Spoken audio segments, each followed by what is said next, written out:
So, picture this. You've got the Kethari, right? These crystal-looking aliens living on this gorgeous world called Serendal. Now, when I say crystal-looking, I don't mean like some fancy jewelry display. These beings literally have translucent skin that catches light and throws it back in these amazing patterns. Their bodies are tall and elegant, almost like living sculptures made from the finest gemstones you've ever seen. And their world? Man, Serendal is something else entirely. Think of it like a giant gemstone floating in space, all sparkly and beautiful. The entire planet's surface is covered in these natural crystal formations that stretch up toward the sky like frozen lightning. When their twin suns hit those crystals just right, the whole world lights up like the most incredible light show you've ever witnessed. Rivers of pure, clear water wind between crystal valleys, and the Kethari cities are built right into these massive crystal caves that nature carved out over millions of years. These guys are the definition of peaceful. I'm not talking about just being nice to their neighbors or having good manners. The Kethari have literally never even conceived a war. Their language doesn't even have words for concepts like murder, assault, or conquest. For over 10,000 years, they just lived their lives in perfect harmony with their crystal world. They created the most beautiful art you could imagine, using light and crystal to make sculptures that could make you weep just looking at them.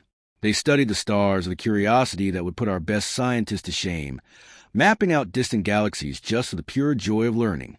Their society was built entirely around cooperation and sharing knowledge.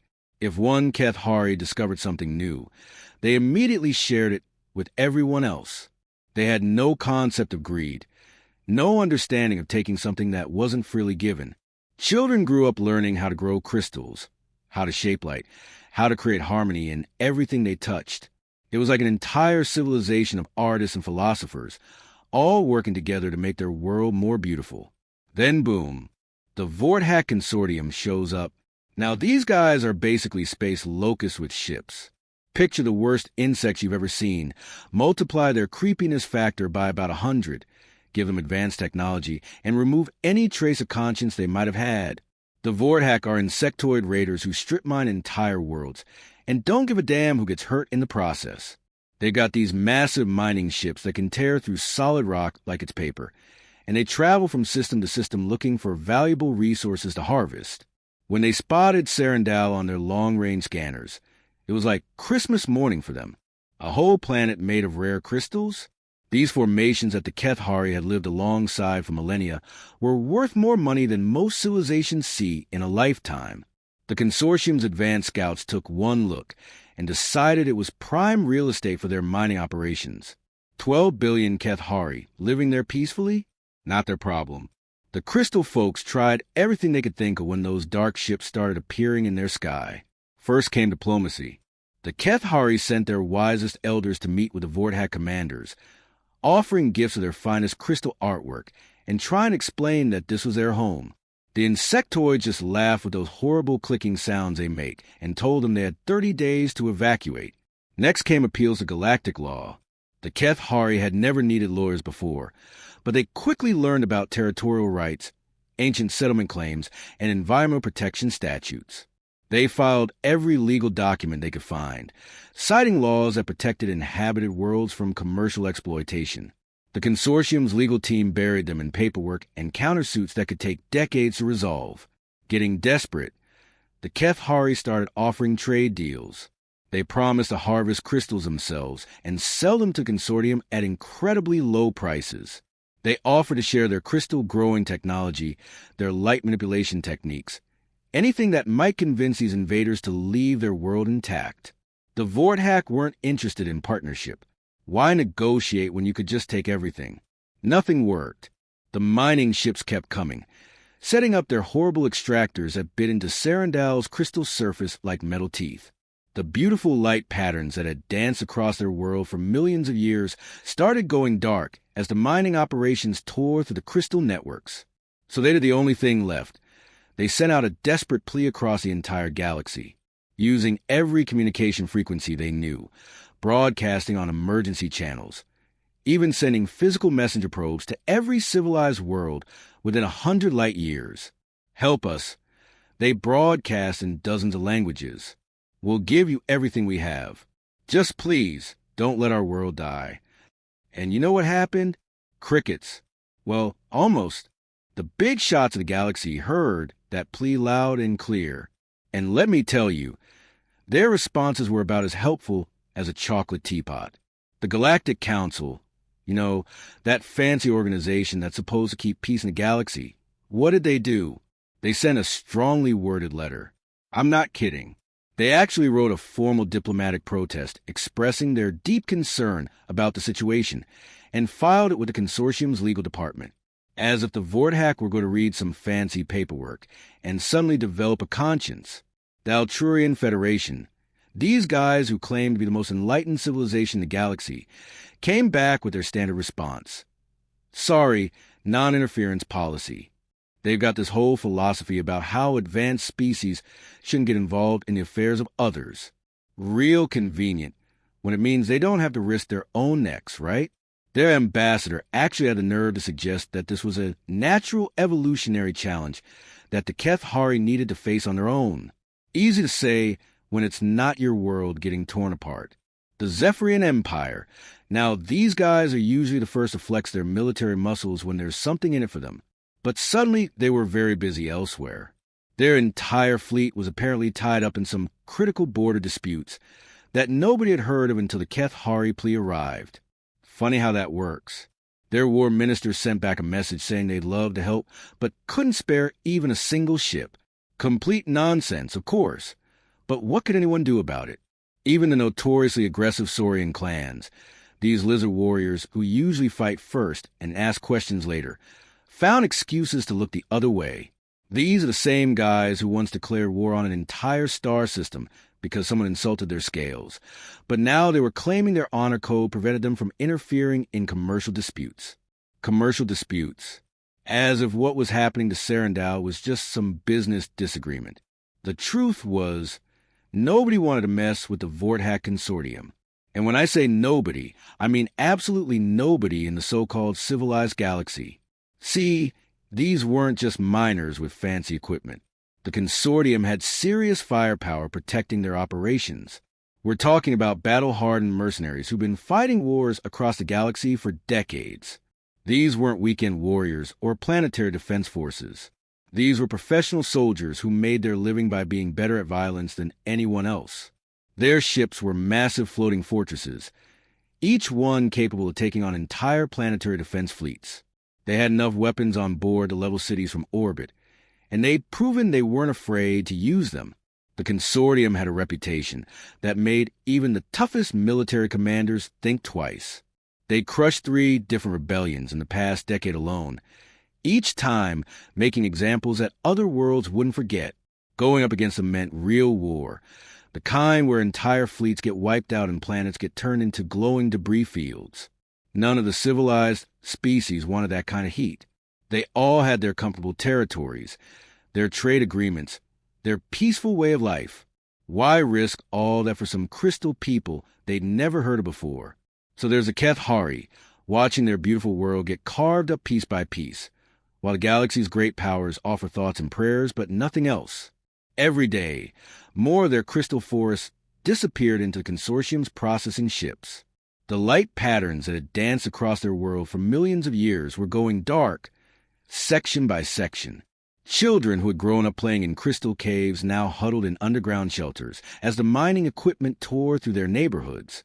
The elders kept sending updates to anyone who would listen, describing how their sacred sites were being destroyed, how their art and culture were disappearing along with the crystal formations that made them possible. Some of the younger Kethari even volunteered to work in the mines, hoping to save at least some small part of their world. The consortium just laughed and brought in their own automated equipment instead. Their transmission kept bouncing around space, getting weaker and weaker as the relay stations passed along. Each time it got forwarded, fewer people bothered to listen. The message that had started as an urgent cry for help was becoming just another piece of background noise in the galaxy's communication networks. But space is big, really big, and signals can travel to places you'd never expect. That desperate plea kept moving outward, beyond the core worlds where all the major powers lived, past the mid-rim territories where most of the established colonies were located, all the way out to the frontier regions where life was harder and the rules were different. That's where Captain Jack Morrison of the Colonial Marines picked it up. And unlike everyone else in the galaxy, Jack was about to do something that would change everything. Now, Jack Morrison wasn't your typical military officer. Most Colonial Marine commanders came from Earth's military academies, had perfect service records, and knew how to follow orders to the letter. Jack, he'd earned his rank the hard way, fighting on worlds where the military manuals were useless and survival meant making it up as you went along. He commanded the UES Vengeance, a ship that looked like it had been through every war in human history, and his crew were all volunteers from humanity's frontier colonies. These weren't Earth's pristine city dwellers who lived in climate-controlled habitats and had never seen real danger. No, Jack's people were the ones who'd fought to survive on worlds where the air could kill you and the local wildlife considered humans a delicacy. Take his second-in-command, Lieutenant Amy Rodriguez.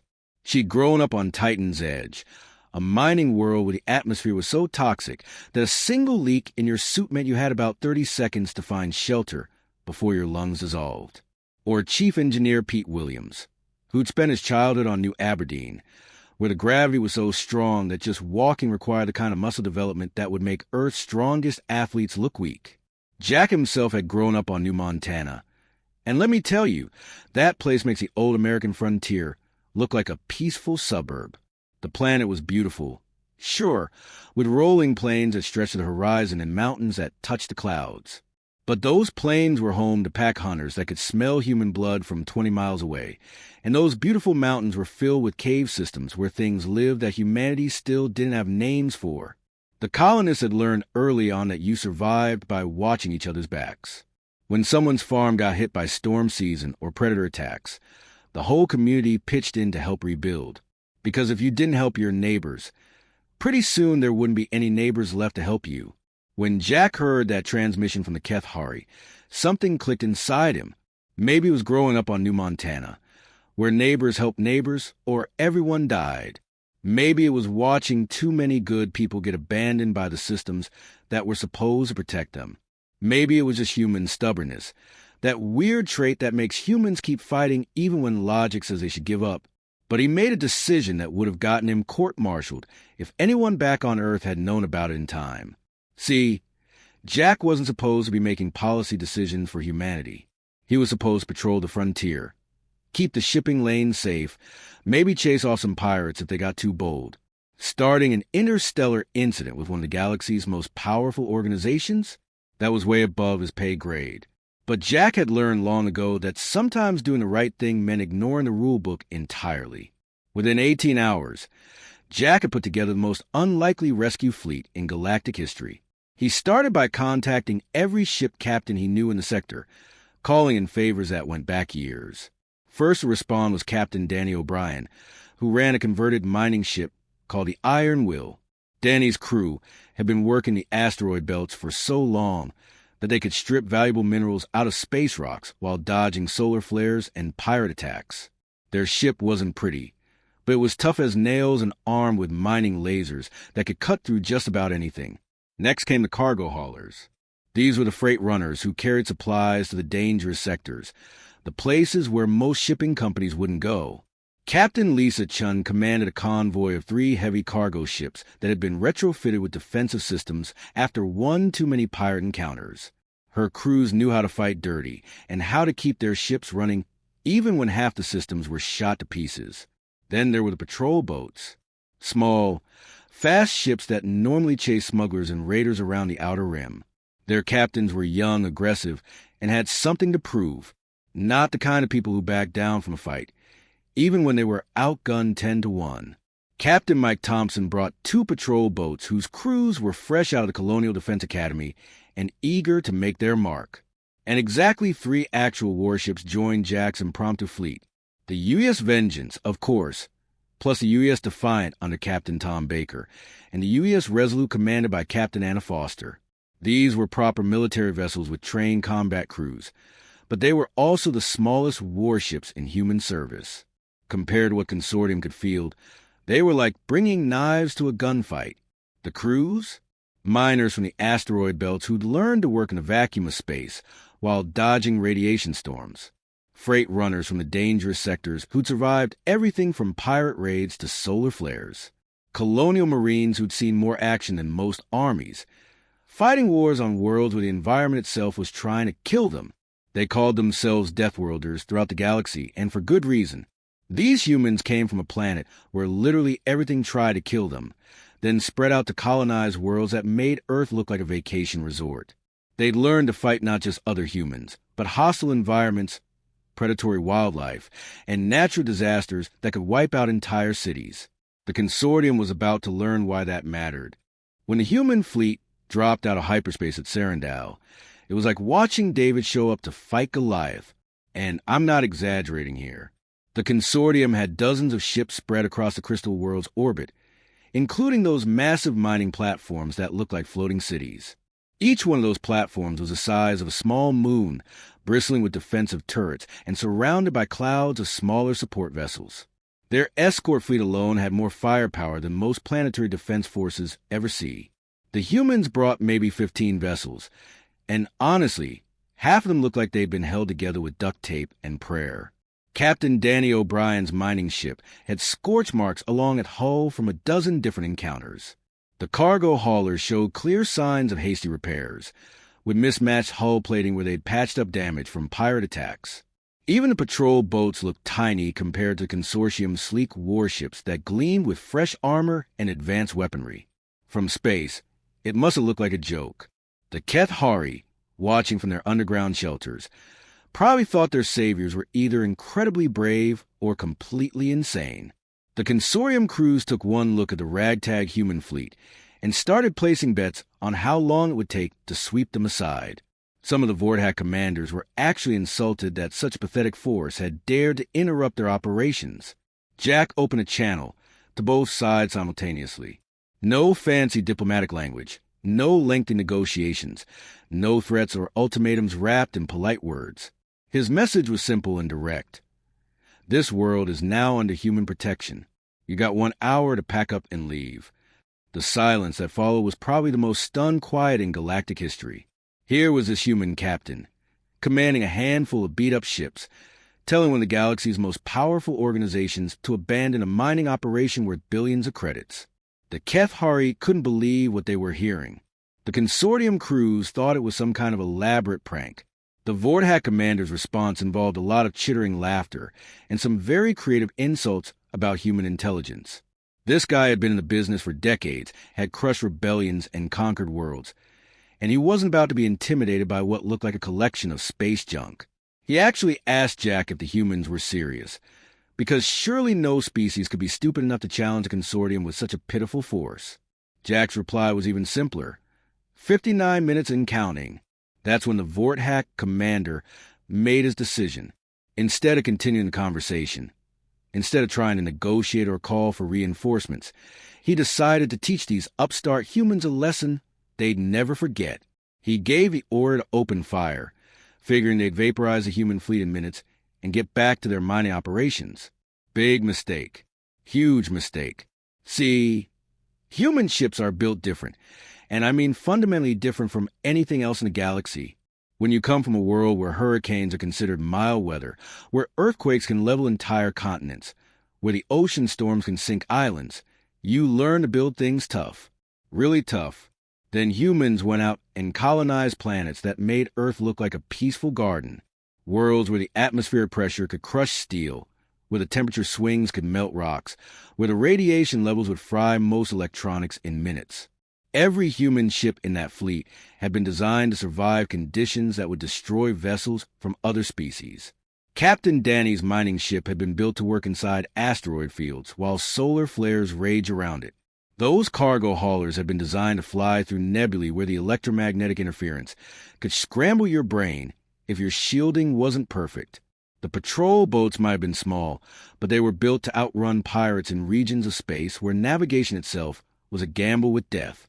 So when the Consortium's opening volley hit the human fleet, expecting to see ships explode in brilliant fireballs, they got a shock.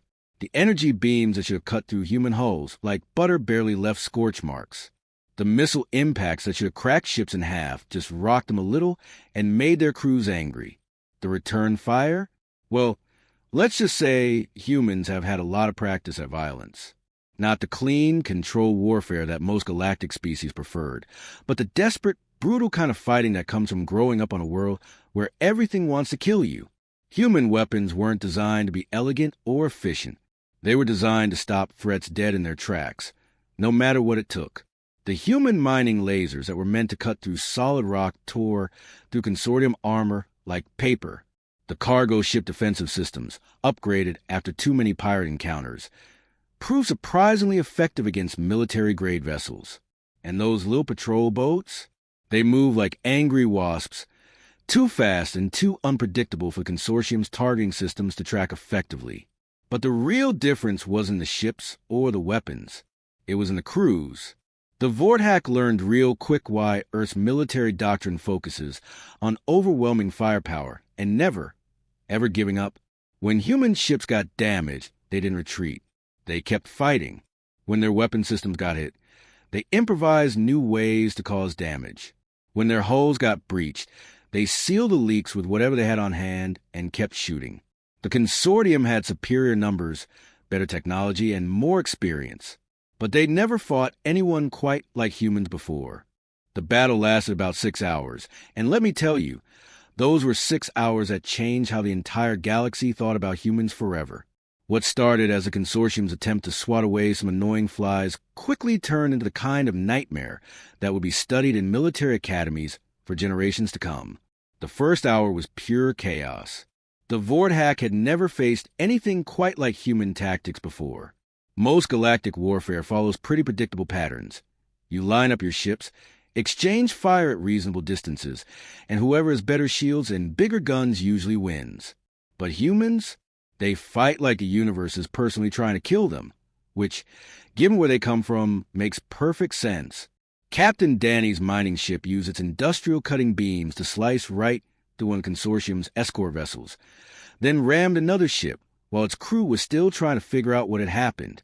The cargo haulers spread out in a formation that no military textbook had ever described, using their massive bulk to shield the smaller patrol boats, while those fast little ships darted in and out like angry hornets, hitting weak spots and disappearing before return fire could find them.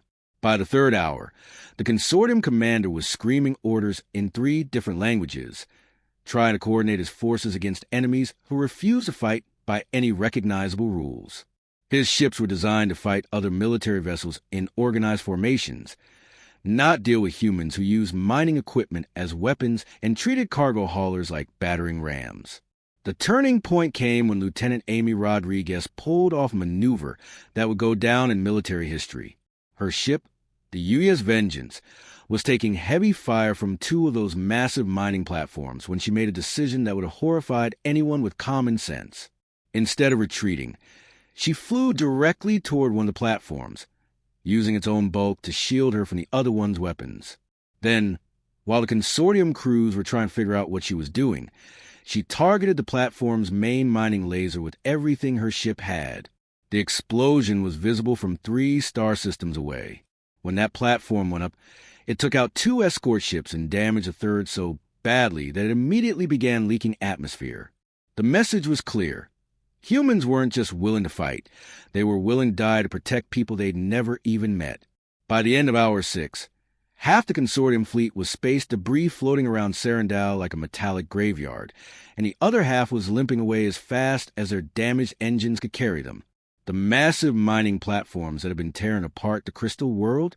Nothing but scrap metal now, their broken remains catching the light from Serendal's twin suns in patterns that almost looked like the planet was celebrating. But here's the thing that really shocked the galaxy, the part that no one saw coming. When the Kethari finally emerged from their underground shelters, expecting to meet their new conquerors, the humans were already packing up to leave. Most species who in a battle like that would immediately start making demands, claiming territory, setting up their own operations. That's how galactic politics works, right? You help someone, they owe you. Not humans, apparently. Captain Jack and his crews had spent the entire night after the battle running repair drones across Serendal's surface, fixing the environmental damage that the Consortium's mining operations had caused. Those ugly scars where the extractors had bitten into the crystal formations were being sealed with some kind of advanced polymer that would help new crystals grow back stronger than before. The humans were actually sharing their terraforming technology, the same stuff they developed to make hostile worlds livable, to heal the wounded planet. Chief Engineer Pete Williams had his whole team working around the clock to recalibrate the planetary atmosphere processors that the mining operations had disrupted. Captain Lisa Chen's cargo ships were distributing emergency supplies to Kethari communities that had been displaced by the fighting. These weren't military operations or occupation procedures. These were people genuinely trying to help. The Crystal folk tried to offer everything they had. Their elders came forward with artifacts that had been treasured for thousands of years, art pieces that represented the finest work of their entire civilization. They offered their advanced crystal growing technology, their light manipulation techniques, all their accumulated wealth built up over millennia of peaceful development. They literally tried to give the humans everything they owned. Jack took one thing, a small crystal flower that one of the Kethari children had made as a thank you gift. The kid couldn't have been more than 10 years old in human terms, and she'd spent hours growing this little flower from raw crystal, shaping it petal by petal with techniques passed down through generations. When she offered to Jack with tears in her large, luminous eyes, he knelt down to accept it like she was offering the crown jewels of the galaxy. "We didn't come here for payment," he told the assembled Kethari leaders, holding that tiny crystal flower like it was the most precious thing in the universe. "We came because it was the right thing to do." And that's how the galaxy learned something important about humans, something that would change interstellar politics forever. When the civilized species turn their backs, when the powerful look the other way, when nobody else will answer the call for help, the Deathworlders from Earth will show up. They'll risk everything, fight impossible odds, and ask for nothing in return except maybe a handmade flower from a grateful child. Because sometimes the most dangerous thing in the galaxy isn't superior firepower or advanced technology. Sometimes it's just someone who refuses to let innocent people die on their watch.